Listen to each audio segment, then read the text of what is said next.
Ինչպես եւ որտեղ անվտանգ պահել գաղտնաբառերը։ Նոթատետրում Հաճախ մարդիկ հենց կարճ գաղտնաբառերն են մոռանում, իսկ եթե դա ինչ-որ դարձված է, ինչ-որ 1-2 վանկանի բառակապակցություն, շատ ավելի հեշտ է լինում հիշել։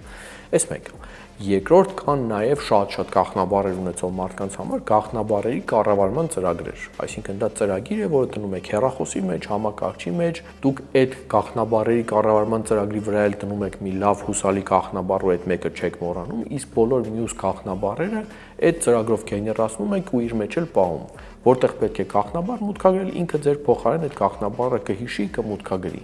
Այդպիսի ծրագրերից են օրինակ KeePass-ը, Bitwarden-ը, որը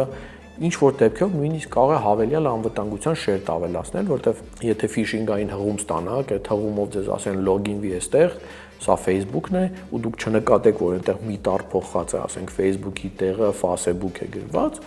իսկ այդ ծրագիրը կտեսնի ու կհրաժարվի այդ մուտքագրել տվյալները, որտեղ կտեսնի, որ դա ճիշտ կայք չէ։